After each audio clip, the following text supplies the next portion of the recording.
মোহাম্মদ আবুল হাসনাত, সদস্য কুমিল্লা ৪।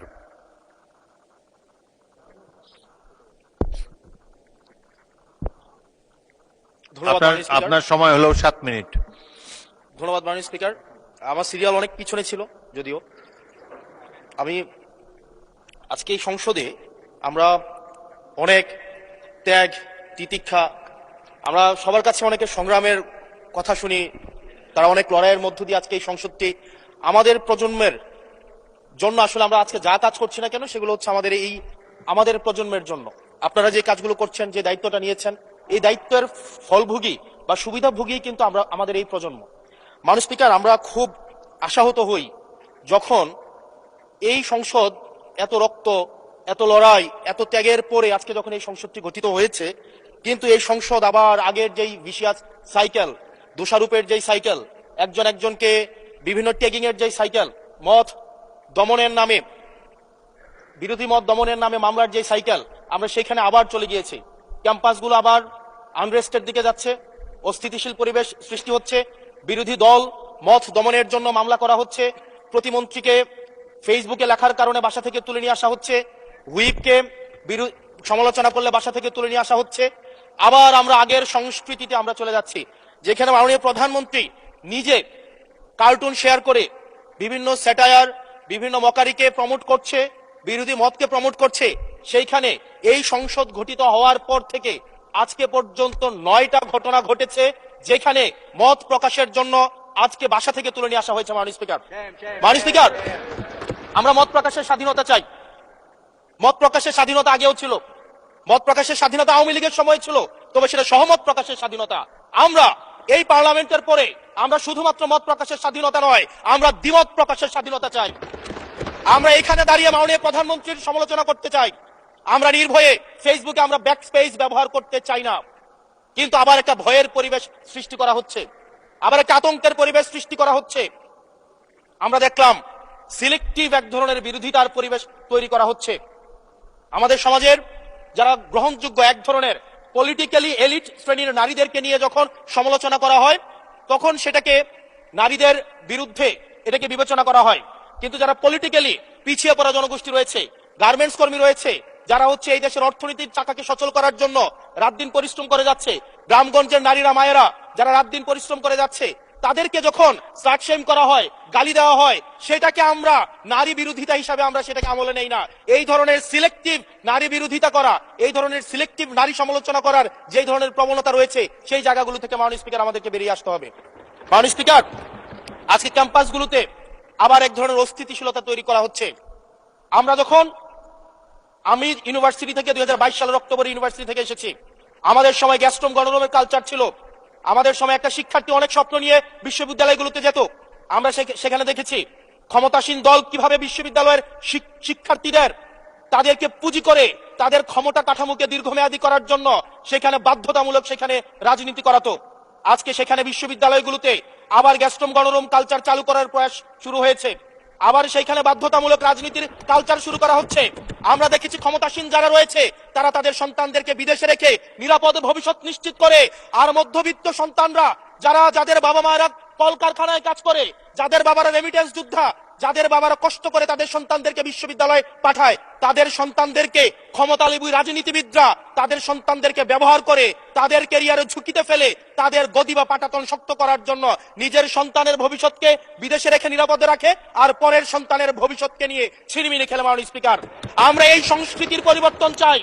আমরা চাই বিশ্ববিদ্যালয়গুলো শুধুমাত্র নেতা তৈরির হাতিয়ার হবে না।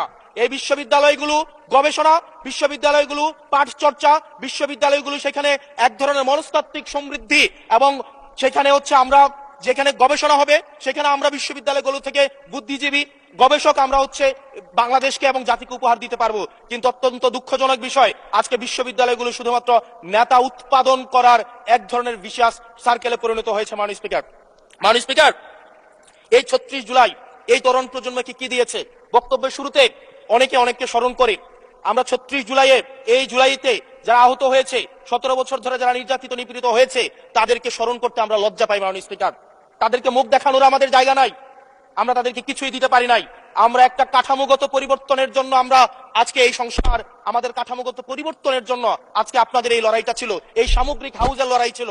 আমি চ্যালেঞ্জ করে বলতে পারি, যদি 2009, 10, 11, 12, 13, 14 সালে আমি সংসদে বসে কিছুক্ষণ আগে আমি 2009 সাল পরবর্তী থেকে 12 সাল পর্যন্ত যেই সংসদের যে বিতর্কগুলো ছিল আমি বিতর্কগুলো পড়ার চেষ্টা করছিলাম। মাননীয় স্পিকার, যদি আজকে এটা 2014 সালের সংসদ হতো, আর যে সংস্কার প্রস্তাবগুলো এই পাশ থেকে দেওয়া হয়েছে, ঐক্যমত কমিশন থেকে দেওয়া হয়েছে, এই সংসদের একজনকেও খুঁজে পাওয়া যেত না যে এই সংস্কারের বিরুদ্ধে অবস্থান নিত। আজকে মানবাধিকার কমিশনকে ল্যাপস করে দেওয়া হয়েছে। মানবাধিকার কমিশনকে ল্যাপস করা হয়েছে, বারবার করে বলা হচ্ছে আরো শক্তিশালী ভাবে হচ্ছে মানবাধিকার কমিশন নাকি উত্থাপন করা হবে। আজকে পুলিশ সংস্কার কমিশন, আজকে অর্ডিন্যান্স সেখানে বাতিল করে দেওয়া হয়েছে, বলা হচ্ছে আরো পুনর্বিবেচনা সাপেক্ষে সেখানে হচ্ছে এই সংসদ উত্থাপন করা হবে। মাননীয় স্পিকার, যদি সেটাকে সংসদ, সবকিছুই তো সংশোধনের মধ্য দিয়ে যাচ্ছে, যদি এটা নিয়তটা যদি সহি থাকতো, ওয়েল ইন্টেনশন যদি থাকতো, এই অর্ডিন্যান্সটাকে এখানে গ্রহণ করে পরবর্তীতে কিন্তু সংশোধন করা যেত। মাননীয় স্পিকার, মাননীয় সদস্য, আপনার সময় 2 মিনিট বাড়িয়ে দেওয়া হলো, 2 মিনিটে শেষ করুন। থ্যাংক ইউ মাননীয় স্পিকার, আজকে সরকারি দল, বিরোধী দল, এই সরকারি দল এবং বিরোধী দল একটা আপেক্ষিক বিষয়। আপনারা এই পাশে ছিলেন, এখন সময়ের পরিক্রমায় পাশে গিয়েছেন, আমরা এই পাশে আছি। যদি জনগণ চায়, আমরা যদি মানুষের ম্যান্ডেট নিয়ে এগিয়ে যেতে পারি, তাহলে সময়ের পরিবর্তনে এই সিট পরিবর্তন হবে। আমি আপনাদের সবাইকে আহ্বান জানাবো, প্রজন্মের ভাষাকে অনুধাবন করার চেষ্টা করুন। এটা আমি আমার নিজেকেও বলবো, প্রজন্মের ভাষাকে পড়ার চেষ্টা করুন। আমাদের প্রধানমন্ত্রী যিনি আছেন, মাননীয় প্রধানমন্ত্রী, উনার সন্তান যেই প্রজন্মের, আমরা একই প্রজন্মের, আমাদেরকে ধারণ করার চেষ্টা, আমি চাইবো আপনারা সবাই আমাদেরকে ধারণ করার চেষ্টা করবেন। বিএনপির নয়, কেবল জামাতের নয়, কেবল এনসিপির নয়, বাংলাদেশের মানুষের স্বার্থ, বাংলাদেশের মানুষের আকাঙ্ক্ষা, বাংলাদেশের মানুষের স্বপ্ন বাস্তবায়ন যেন আমরা করতে পারি। মাননীয় স্পিকার, এই চেয়ার আমি অনুধাবন করতে পারছি জনগণ বিচ্ছিন্নতা তৈরি করে। এই সংসদে বসে, এসি রুমে বসে, এসি গাড়িতে চলে, মিনিস্ট্রির এসিতে বসে, বাসার মধ্যে 24/7 আনইন্টারাপ্টেড ইলেকট্রিসিটির মধ্যে থেকে জনগণের সমস্যা বোঝা যায় না। এই জন্য এই সংসদে যখন আমরা দাঁড়াই, আমরা জনগণের সমস্যা অনুধাবন করতে পারি না। আমরা এই সংসদে বসে যদি আমরা লোডশেডিং এ আমরা খুঁজি, এই সংসদে বসে লোডশেডিং পাওয়া যাবে না, এই সংসদে বসে জনগণের সমস্যা পাওয়া যাবে না, এই সংসদে বসে সবকিছুকেই, মাননীয় স্পিকার, আমরা যে এই বাংলাদেশের সবচেয়ে সুবিধাভোগী মানুষের মধ্যে এই সংসদে যারা বসে আছি, বাংলাদেশের সবচেয়ে ফেসিলিটেড মানুষের মধ্যে আমরা অন্যতম। মাননীয় স্পিকার, আমাদের জনগণের কাছে যেতে হবে, জনগণের আশাগুলোকে, সময়গুলোকে, স্বপ্নগুলোকে আমরা রাজনৈতিক ভাষার মধ্য দিয়ে, কর্মসূচির মধ্য দিয়ে সেগুলোকে বাস্তবায়নের জন্য আমাদের সবাইকে সমন্বিতভাবে, ঐক্যবদ্ধভাবে কাজ করার প্রয়াস আমাদেরকে থাকতে হবে।